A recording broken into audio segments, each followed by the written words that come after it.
Meanwhile, from foreign aid to jobless aid, the president is expected to push for more of it to help states pay for jobless benefits. 30 states now owe the government $42 billion, and that aid and those numbers are growing. My next guest says it's going to keep states from making the very tough decisions. Mark Meckler, the co-founder of the Tea Party Patriots. Well, it's just like more drugs, Mark, isn't it?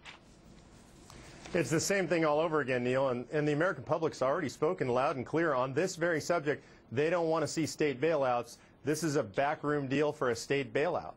But they argue that it's not, or those proposing it, that you're just making conditions a little easier for the states to get over the hump. What do you say?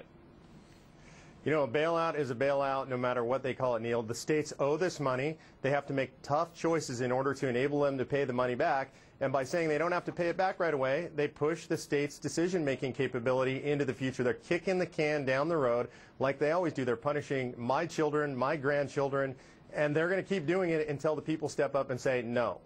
All right, are people open to the serious kind of cuts that would be necessary to do this?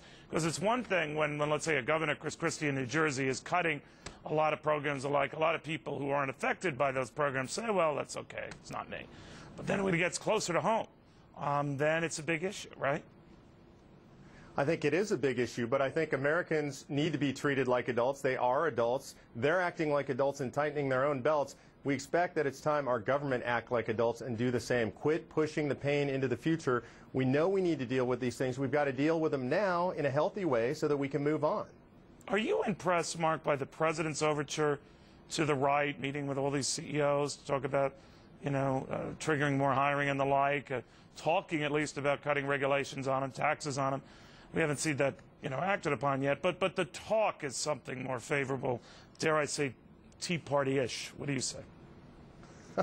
Neil, I think talk is cheap. He's carrying around Reagan's book also. I'll be stunned if he's actually read it and could quote something out of it. The reality is this president has been as unfavorable to business as any president, certainly during my lifetime.